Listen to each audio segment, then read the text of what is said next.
Go ahead. We're live.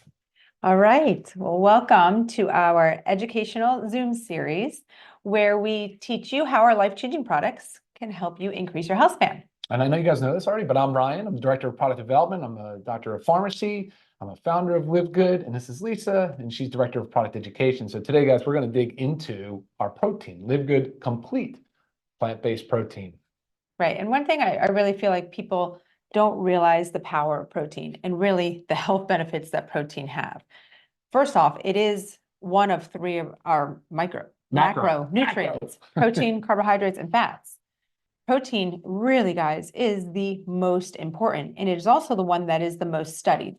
There's some, I guess back and forth about how much carbohydrates you should have, how much fat you should have, and it depends on kind of what type of diet you're doing, if it's a keto or whatnot, but when it comes to protein, it stands the same.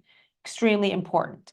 And probably slightly different, right? Where carbohydrates and fat, I'm pretty sure, I'm not a nutrition expert, but we're more for the fuel, right? They're more for immediately like for fuel for the body, whereas protein really can be fuel, but it's about building up other tissues and neurotransmitters and hormones and enzymes and other bodily systems. And our tissues, our cartilage, our blood vessels, virtually everything, all the repair mechanisms, the muscle building, all that stuff. Yep, it's a part of a basic diet. It is. Bottom line, part of a basic diet. It's essential for muscle growth, like Ryan was saying, metabolism, sleep, immune function, brain health, weight loss, hormones.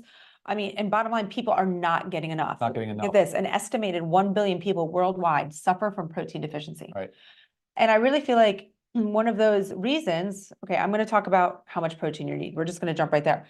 The RDA, recommended daily allowance, is 0.8 grams of protein per kilogram of body weight. So that is the bare minimum. I want to see, I wrote it down where... and that's for sedentary folks. That's to keep you from having Yes. So I'm going to find where I put it, but it is the very, oh, here it is. The very, very low end. It's the lowest end of the AMDR, that's acceptable macronutrient distribution range. The very low end of that, okay? It is designed to just make sure you're surviving. Right, prevent malnutrition. Exactly. So, I say this a lot, but our goal is not to survive. Our goal is to thrive. Okay, so we don't just want to get by preventing malnutrition. So if they say the very minimum, right, the lowest end is 0.8 grams per kilogram of body weight, and then we're not even achieving that because we kind of see that we're like, oh, I'm getting there, I'm close, I'm not quite there, but maybe close enough. But if that's the lowest end and you're not even getting there, you are deficient in protein. You have maybe just screwed up your hormones. You maybe have, or you've definitely screwed up your metabolism. You might not be sleeping as well. You're not going to feel as well. And one of the things when you're eating, if you don't get enough protein when you're eating, you're not going to feel full. So say if you ever just went and had, like, even if it was a ginormous salad, it was all good stuff on there, but you didn't get your protein. You're gonna maybe an hour later be like, I'm starving, right? You didn't have the protein to help with satiety, to help keep you full. It actually helps regulate the hormone ghrelin that senses your body that you're full. So if you get adequate protein at each meal, it's going to let you, keep you full till the next meal. So that in between nonsense snacking isn't there. So a great rule of thumb is to achieve about 1 gram of protein per pound of body weight. And I know that sounds like a lot, because it is, but more and more research is coming out supporting this. Your health experts are preaching this. Anytime you log on to anything, social media, whatnot, you're seeing that they are saying 1 gram, more protein, more protein, more protein. So think about Ryan, you're about 210 pounds. How am I going to get that, right? So it's a heavy lift for sure. It's a lot of protein. It's a lot. And especially if you're someone that also is watching your your caloric intake, right? Maybe you want to lose weight, but yet you're supposed to get 210 grams of protein. How on earth are you going to do that without going over in calories, right? That's also where our supplement of protein powder comes into play, guys. This is so key. Only 106 calories for 20 grams of protein. So say you have your example, breakfast, lunch, and dinner, and you have a hefty amount of protein at each, maybe 30-ish grams. Okay, you're close to 100 right there. Say you want to have this twice a day as snacks. There's another 40, right? Easily, for only, if you had twice a day, 212 calories. It's not something that's going to affect your caloric intake, but it's going to help that protein goal get up there. Yeah, exactly. And for reference, though, from grams per serving, fish, chicken, they can run about 20 grams. 20 to 30. 20 to 30 grams Mhm. for like 3 to 4, maybe 5 ounces of meat. But yeah, you're not typically just housing a chicken breast or a piece of fish by itself, right? Right. You tend to have it along with other food and other carbohydrates. So calorie load does go up. And so that's why protein certainly as one of the main, as a macronutrient, is also really a staple of a healthy weight management program for sure. Right. Right. And some of those, I'm sorry, go ahead. Okay. I was going to say that when people present with questions and ask things like, well, what do I do? I feel so sluggish, I feel so tired, or I feel stressed, or I'm not sleeping well, or my hair is falling out, my skin is thinning, I have premature signs of aging, my joints ache, all these questions. And I'm usually like, well, that's really like, how much protein Right. It's are like, you getting? I know that Right. sounds silly and stupid. That's not the first question I would ask, obviously, but end up getting to the point where let's look at the diet, let's look at the foods, and I can pretty much assure you that you're not hitting protein goals. right. It's an easy change to make It when is. you think about it. So again, is. the fact that it affects so much, not sleeping well, let's address, are you getting enough protein? Right. Just check into that first and see how much just consuming the adequate amount of protein is going to start to roll over into every other health aspect of your body. You're going to start feeling better. Not to mention, it's the key, it really is the key to weight loss, right? It is the key to weight loss because not only does it help keep you full, like we just talked about, but it also helps you put on muscle, and muscle increases your metabolism, right? So therefore, at rest, when you're sleeping, your body's working better for you. It's more efficient. You are burning more calories while you're at rest, while you're sleeping, while you're sitting on the couch. So the more muscle you have, the better. And one of the first signs of aging is muscle loss. And around age 30, this begins at a rate about 3 to 8% per decade, okay? So that's just starting at 30. Most people at 30 are not worried about muscle loss at all. So if you can think about it and you can tap into that, you're going to prevent that decline that we naturally get. So this is for everybody. And the elder population needs even more protein, because think about how much protein they have lost over those decades. How much muscle they've lost. How much muscle they've lost over those decades. Exactly. It accelerates, right? Yep. If you're losing a certain percent every year, it accelerates. Yeah. Right. So Big deal. very important to get your adequate protein. It helps with also your bone mass, helps maintain bone mass. What are some other things I didn't mention? We're talking about the healthy aging, satiety, cellular health, energy production, tissue repair, more than just our muscles. I mean, it repairs our skin, hair, nails. That's what Ryan was kind of talking about. When you start complaining that your hair is falling out or your hair is thinning or your nails are brittle, add protein in, right? So start to track your protein, start to see how much you're eating and see how you can increase that and how you can really incorporate our, not to mention.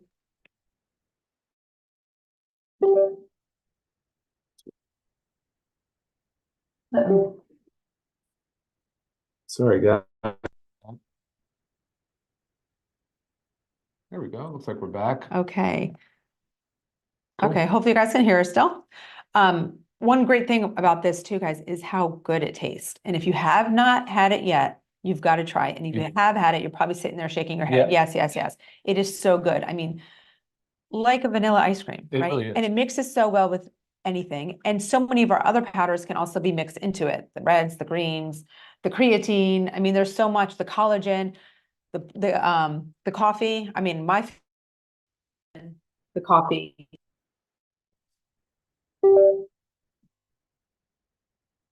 I don't know what is. Cool. Well, looks like we're having some technical difficulty, guys. I apologize for that.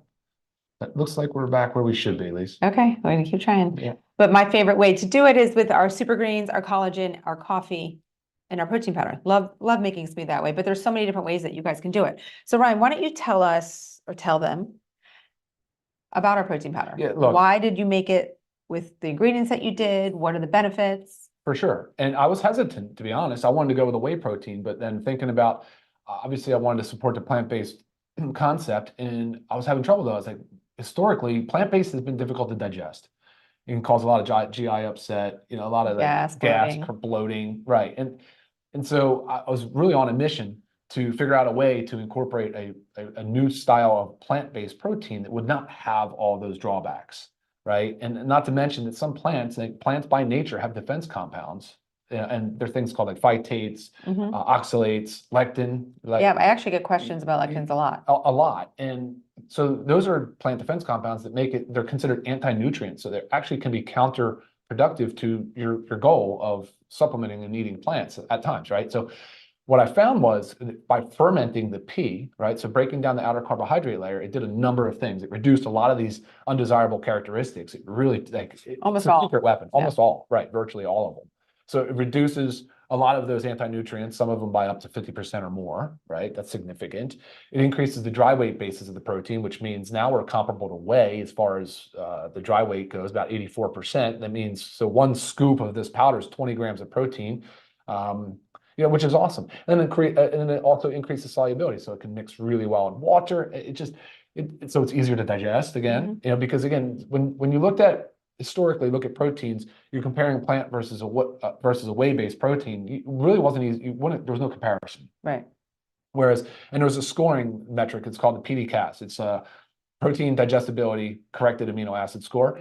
And so they're really looking at two components. They're really looking for, is it a complete protein, which means does it contain all 9 essential amino acids in adequate amounts, and really digestibility, like how well are we digesting and absorbing the protein. Whereas whey has been a 1, soy was basically a 1, but has fallen out of favor for other reasons. And now, thankfully, I'm like proud to say that we've got a fermented pea that is a 1. It's a 1. So we're right in the game with whey protein. And how does it have all 9 of essential amino acids? Because I think that's something that most people question. Is we've heard that vegan protein powders are not complete proteins. What have you added to make it has exactly the essential, or it has the amino acid profile, and then it also has organic hemp seed. Well, those two together, right? So typically, what would happen? You would combine plant proteins to make up a complete plant protein profile. We added the organic hemp seed for other reasons too, though, because it's high in essential fatty acids. It has other very unique nutrients, vitamins and minerals. And of course, the flavor profile is fantastic, and it adds just a nice texture and aroma. And so when you taste it, you understand it has a real nice, nutty, kind of earthy, but really delicious, smooth flavor profile to it. So one of the things I do want to mention, that it's not USDA certified organic, but that in my mind is perfectly okay, because I understand the process behind the fermented pea protein. It was their decision not to be organic, so therefore we can't be organic. But I believe in the process so much that I'm okay with it. If you ever listen to us speak, we're very adamant about being organic when possible and understanding what the benefits are. But the hemp is organic. The hemp seed, of course, is organic, USDA certified organic. But overall, because the fermented pea is not, that means the product cannot be where, otherwise it would be qualified. So I keep pushing them along. I'm like, come on, guys, we really do need to, you guys need to get your facility up to that, get it the certification so we can do it as well. So. Right. I mean, and a lot of companies do everything organically, but they choose not to do the certification process because of how expensive it is. Go to any green market and talk to your local farm. Talk to your local people if it's worth it for them to go and try to get a USDA certified organic certification. Right. So when I buy from our local farms, I mean, when I buy from the green markets, I'm totally fine if it doesn't have the organic stamp, because I understand their farming practices and why they chose not to do the organic, just because of the expense. Yeah, it's extremely expensive. And it's sweetened with stevia, so there's no added sugars. So it is keto friendly, it is diabetic friendly, gluten-free, dairy-free. Yep. Again, 106 soy-free, all out, common allergen-free. But again, 106 calories for 20 grams of protein. Yeah. So if you haven't tried it, like I was just saying about the fact that, like, it's easy to digest, and it's like whereas years ago, people would be told that they need to consume more protein, but then would try to do it and then immediately just be like, I'm not doing this. I feel horrible. Right. I feel bloated. I feel crampy. I'm not doing it. And so we don't have that issue anymore, guys. There's no excuse not to be increasing your protein. Right. And some people that I've often get people asking me, well, what about kidney issues? I heard it's hard on the kidneys. That's been sort of mostly disproven. If you have healthy kidneys, then it's high protein consumption is not a problem. If you have compromised kidneys, that's a different story. But we're all working on being healthy and increasing our health span, right? So when it comes to kidney health, again, if you have compromised kidneys, just discuss with your doctor. But really what it is like not having a lot at once, and 20 grams is fine. But again, always talk to doctor about that. Again, $22 for members, guys. $22 for members for 15 servings and $34 for retail. So if you think about that, if you're using this as a snack or a food, that or a meal, that's $1.46 per serving. Well, why don't we talk Pretty about cheap. that? Oh, go ahead. $1.46 per serving. I'm saying Yeah, yeah. $1.46. I mean, you'll go, say you want to go get a snack from the store, you're guaranteed you spend more than $1.46 on your snack and get crappy ingredients, unhealthy product, quick fast food. So- Often asked too, is it a meal replacement? Okay, so it is not a meal replacement. It can be made into one, but I want to talk to you about meal replacements. There's no regulation especially in the US. There's parts of Europe that does have, they regulate what you can put a meal replacement on. So not in the US. So really we could have put a meal replacement stamp on here. But when I tell you 106 calories, guys, is not a meal. There's 1 gram of fat, not a meal. You need to have balanced macros, right, in your meal. So if you see something, I get sent product a lot. Well, this one says a meal replacement. Can you guys make one that's a meal replacement? And I look at it, it's like 90 calories, 12 grams of protein. I'm like, how on earth is that a meal replacement? It's because it's not regulated. There has to be a certain percentages of carbohydrates, proteins, fats, and calories to actually classify itself as a meal replacement. I've given examples how to make it a meal replacement because I drink it as a meal. I drink it first thing in the morning. But I add our collagen to it, our greens, our coffee, I add fruit. Sometimes I'll add some avocado or a full fat yogurt, right? So getting all that fat in there, increasing the calories, making it a meal. So very easy to make into a meal replacement, but this alone, 106 calories, guys, is by no means a meal. So how do I get the most out of it? I'm typically after exercise, I like to use my protein. I like to use the essential aminos prior to. So I'm Right, sort of in a same. fasted state. Early in the morning, I wake up, I'm stay fasted for pretty much all the way through my workout. And then I come home and I hit, of course, like she said, I mix the collagen, the reds and the greens, and then go from there and just load it up with some little bit of frozen fruit. And yeah, it's delicious. It's amazing. But I also, sometimes after dinner, like if you guys have a sweet tooth, I do, easy way to do it is just mix it right in water. It's actually delicious. I'm telling you, you guys got to try it. It's fantastic. But a little after dinner dessert is good for, again, kind of nightcap, finishing off the day. Cool. Awesome. Yeah, I see some questions. I feel like we've covered most of them. Yes, I Yeah. mean, somebody's just asking specific about protein allowances pertinent to certain health challenges. That's always something to discuss with your doctor that knows the health challenges specifically. But I mean, I don't know, do you want to tap on that at all? It just depends, but diabetics need the protein to help keep themselves full. Your chat is disabled. That was earlier. Oh. Not a problem right now. Okay. All All right, awesome. did you go through this at all? Yes, sure did. All of Yeah, them? yeah, we covered them all. Ooh, I only need money. Hmm. All right, guys. So if there are any other questions, please go ahead and email me, lisa@livegood.com. I'm always available to answer all of your health-related and product-related questions. All right, yeah. And please like and subscribe to our channel below. And if you want to get our protein powder, go ahead and click the link to order today. Or you can visit livegood.com. Or as Check the always, learn more section and all of our other products. Yep. Guys, thank you for watching. We'll see you soon. bye.